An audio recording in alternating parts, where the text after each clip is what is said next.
What if I told you that you could trick your mind to become wealthy? No, I'm not talking about hypnotizing you or any of the other hippie woo-woo type of stuff. I'm talking about tricking your mind to think the way successful people do. Let me show you. This is a game that we play with our employees. Every new employee is required to play this game the first day on the job, and the way it works is you have these 9 dots on the screen right here, and now you have 4 lines, 4 straight lines to connect all of these 9 dots, and you have to figure out how to do it. Now what happens, I'm going to use a different color marker here, is most people do it like this. They start by going down here and they say, okay, there's 1 line. Then maybe they'll cut back this way and say, all right, that's 2. Then maybe they'll come back up 3 and now they get stuck. They think, okay, I got these 3 lines. Now where do I go? Do I go back here? Do I go here? But I'm missing something, because either you can go here or here, but you can't touch all 9 dots. When in reality, the way that you do it is you have to break out of your traditional thinking. You can't keep thinking with an invisible box around you. And the way you do it is like this. Let me actually go back to the black marker so you can see it easily. So you start by going through these 3 dots just like normal. Then we're gonna go a little bit further down. You break that invisible ceiling. You break the invisible wall around you. And then you're gonna come back up like this.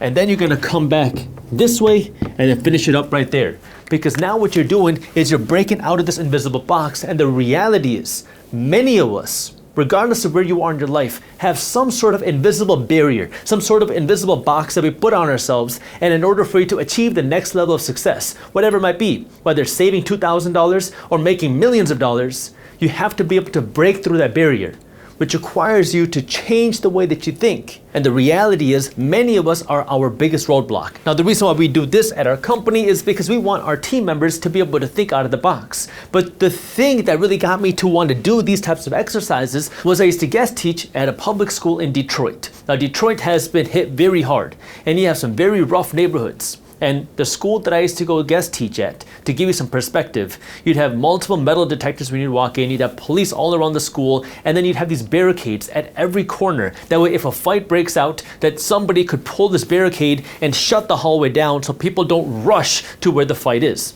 That was the environment that I was in. And many of these kids in high school were already affiliated with gangs. They were already affiliated with what everybody would call bad things. So I'd go into these classrooms and talk to kids about life and motivation and success, and to get people excited about what is possible. So what do we need? We need more good people with money. And so I would do this exercise where I would ask the kids, what is your dream car? And I would get answers like a Dodge Challenger or a Ford Mustang, which, they're decent cars. But then I would follow up by asking the kids, why not a Bugatti? Why not a Lamborghini? Why not a Rolls Royce? Why not something really exotic? And the answer that I got was that somebody like me, in this circumstance, in this neighborhood, could never have a car like that. Now I want you to think about that for a second.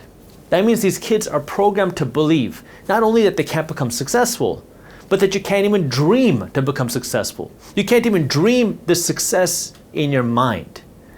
And if you can't believe it, how are you going to get it in real life? And this is where you have to break this invisible barrier, this invisible ceiling that's around you. Maybe this means achieving a different level of income. Maybe this means a new career. Maybe this means a new job. Maybe this means following your dreams or doing something different. But you have to believe that you are going to achieve this success and this wealth for yourself. Because what wealthy people are able to do is they have this stubborn belief that I'm going to become successful. I don't care what you say, what you do, what's going to happen. I'm going to figure it out. And because they have this belief that I'm going to figure it out, their mind stays open. And when your mind stays open, you're able to look for different opportunities that everybody else would just walk by. And this is why I say that your wealth starts in your mind before you see it in your bank account. And this is why you have to change the way that you talk, which is why the first thing you need to say is, I will become wealthy. Not that I can become wealthy, not that I might become wealthy, not that I could potentially one day hopefully become wealthy, but that you will become wealthy. You have to change the way that you think. That way now you can start to think a little bit bigger. You can keep your mind open and start to see the opportunities that most people are completely ignoring. By the way, if this is something that you struggle with, what I want you to do is go out and read 5 books on personal development. That way you can start changing the way that you think about your life and your success. See, the real way to trick your mind to become wealthy is to open your mind to see possibilities that most people are completely overlooking. Because guess what? Most of us are going to walk past some sort of $1 million opportunity this week. And most people are just going to completely ignore it because our mind is shut down. But I want you to start opening your mind to see the possibilities, to see the potential success, instead of having a negative and closed mind, because you're never going to be able to see the opportunities and never going to be able to see the success, which is why the second thing that I want you to do in order to really trick your mind is you have to understand that money is just a tool. See, many of us, myself included, grow up being told something along the lines of money is bad, money is not good, don't worry about money, don't stress about money, money is taboo, something along those lines where you're told, don't stress about this thing because maybe it's not good or it's just not important. We put around these smoke screens around money many times because we're insecure about our money, right? We're not taught about money, we're not taught about investing. And so when you hear about how these people are rich and you thought you did everything right, you're working hard, but you don't have that wealth, well, just don't worry about it, right? Because you don't understand it. But this is where I want you to understand that money is a tool. And the reality is it costs money to eat and it costs money to feed other people. Look, I'm gonna be completely honest with you. I don't say what I say to make friends. I say what I say to help you better with money. And the reality is it costs money to eat. It costs money to feed your kids. It costs money to take your wife to Disney World. It costs money to take your kids to Disney World. It costs money to buy your wife that dream purse that she wants. It costs money to take your family to wherever they want to go. And it costs money to take better care of your parents. Healthcare is expensive. Now you can hate it or you can understand it. Because if you don't have money, you're going to be at the mercy of people who do have money. Now you can hate it or you can understand it. That's what I want you to understand. And the reality is, money is just a tool. And you have to understand how money plays a part in your life. Because the reality is, money is important. But how does it play a part in your life? And what I've come to learn is I believe in something called the quadrifid theory, which is if you want to live a happy and fulfilling life, you have to be fit in these 4 areas. At the very bottom is physical fitness. Because if you are unhealthy, all you want to do is be healthy again.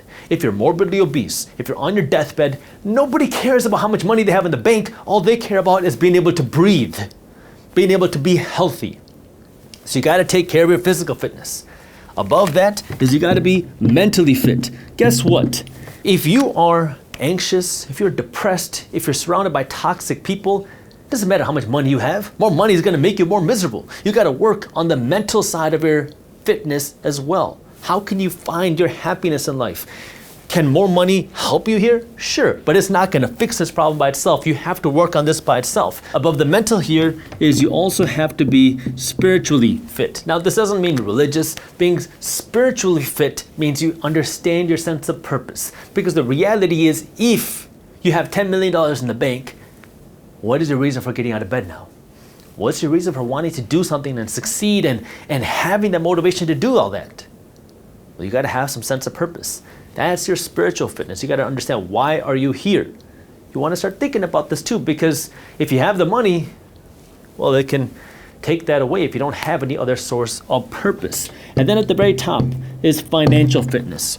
Now, this is where it's all about your financial education. How do you build wealth? How do you invest money?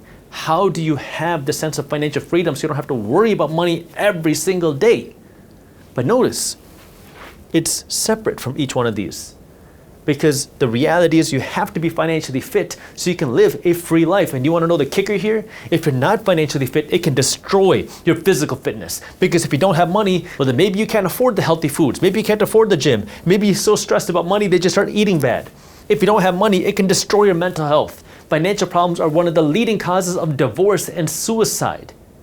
If you don't have money, it can destroy your spiritual fitness. If you don't have money and you're always stressing about your bills, you can destroy your sense of purpose.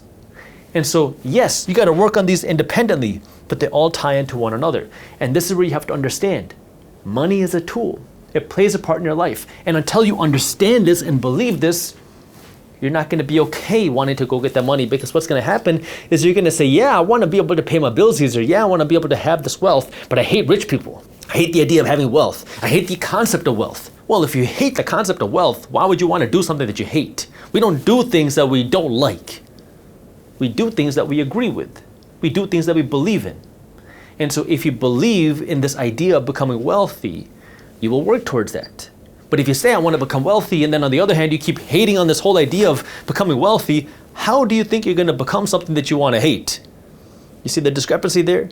So you have to start changing the way that you think, and the way that you can fix your mindset here is by understanding how money is a tool, because the reality is money doesn't make you a good person, it doesn't make you a bad person. Money amplifies who you are, and we need more good people with money. Once you believe that you can become wealthy and you start to break through the invisible ceiling and you understand that money is a tool, that we understand how money can play a part in your life, then you have to understand how money is abundant. That way you can have some of that money for yourself. Now I want to remind you that for those of you that are investors, my team at Briefs Media every day publishes a free newsletter called Market Briefs, where every day my team is breaking down what's happening in things like the economy, the housing market, the stock market, the crypto market, and the global economy into a fun, witty, and easy to read newsletter. It's completely free. So if you have not joined Market Briefs yet, I got the link for you to join down in the description below. Now, when we talk about money is abundant, there's a few ways you could think about this. The first was understanding there's a lot of money in the world. The United States government has around $36 trillion of national debt. All you need is a small little piece of the money that's out there to be able to live a life of complete financial freedom. So now, when you think about this, of money is abundant, what does this mean? Well, the first thing is understanding that you can attract more money. You can earn more money, because the game that so many people play, which I completely understand and I'm not against, but this is just the first part of the game, is you might say, okay, Jaspreet, I make $50,000 a year, and you convinced me I'm gonna stop spending all of my money. Because before I was spending $50,000 and I was making $50,000, so I had no money to save or invest. Now what I'm gonna do is I'm gonna take a little piece of my income, about $10,000, and I'm gonna save and invest this money every year. Then a little while goes by and you say, you know what, Jaspreet, I kind of like this financial education stuff. I like having some savings. I like investing my money. I see the trajectory to build wealth. I'm gonna do even more. So what do most people do? Instead of saving and investing $10,000, now you start saving and investing $15,000. Maybe you go even more extreme, and now you start saving and investing $20,000, almost half of what you make. But you can start to see the problem here. There's a limit to how small you can live. There's a limit to how many pennies you can squeeze out of this income, but there's no limit to how much you can earn. This is a great place to start, and I recommend everybody starting here. But you have to also understand that if you can go from $50,000 a year to say $500,000 a year, well, now you can save and invest $100,000 and live off of the other $400,000. You're living a whole lot larger, but you also have a whole lot more money to save and invest.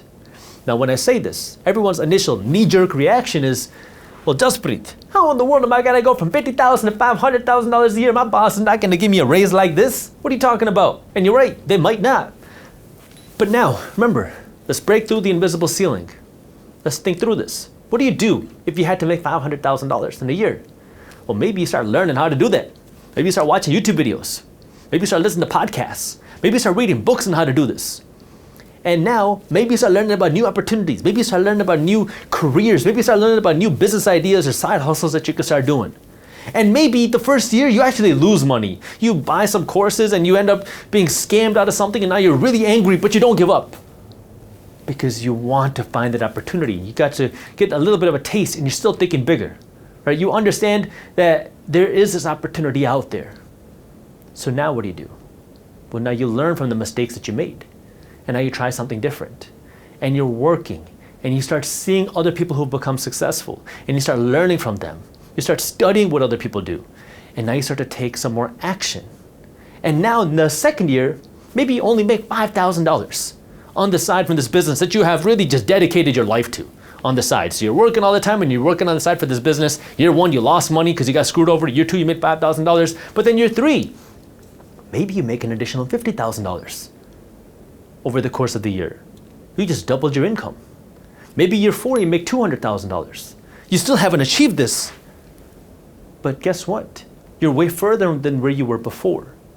And this is where, remember, there's a lot of money in the world. There's trillions and trillions and trillions of dollars out there. You just need a small little piece of it to start to see the success for yourself. But in order for this to happen, you got to remember this one thing I want you to understand.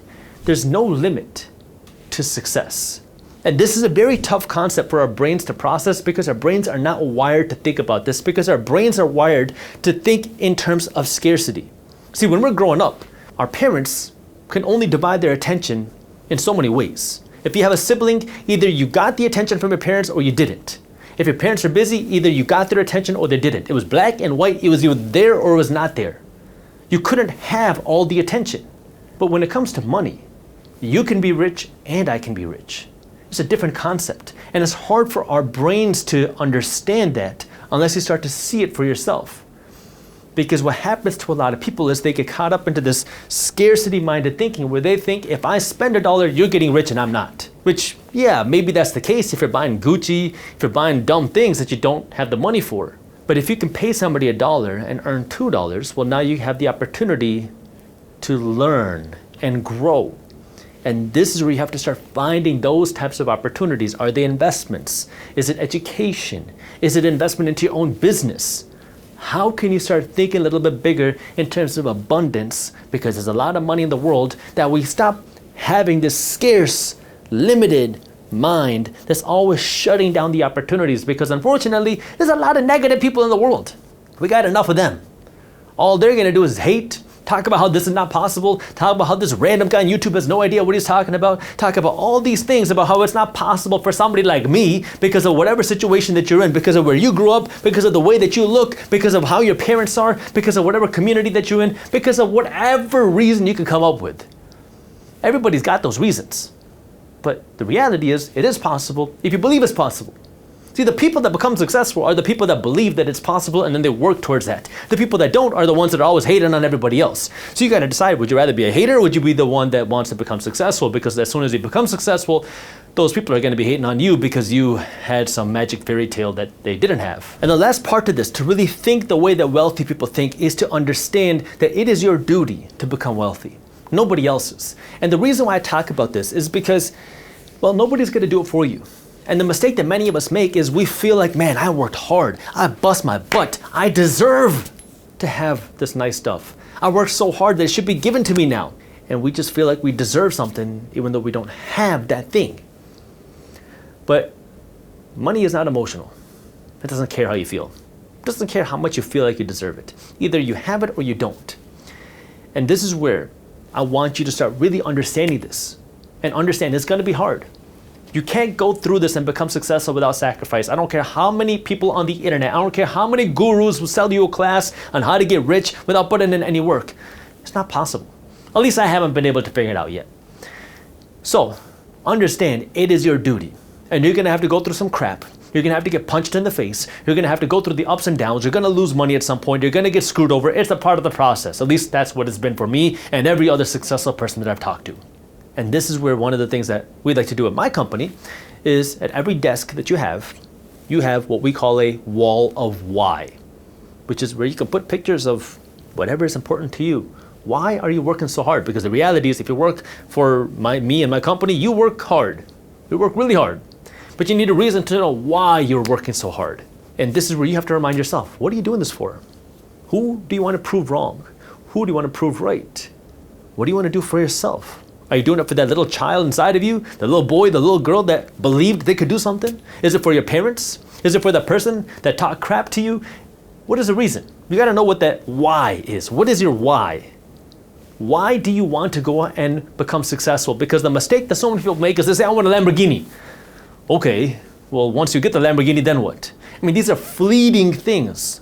There's gotta be something inside of you to really want you to see that success, because it's hard. I mean, anything is hard. Everything is hard. You got to pick what's your hard.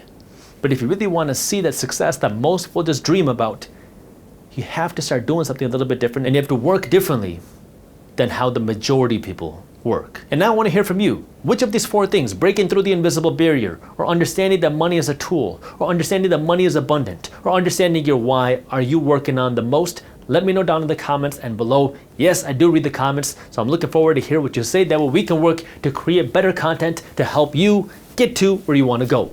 The IRS just released their new tax brackets for 2025, which is why in this video, I want to go over what these new tax rates look like so you know what to expect. And then I want to go over how you could potentially pay less money in taxes legally. This is what the tax rates look like. These are the numbers if you're filing as a single person. These are the numbers if you're filing married and jointly.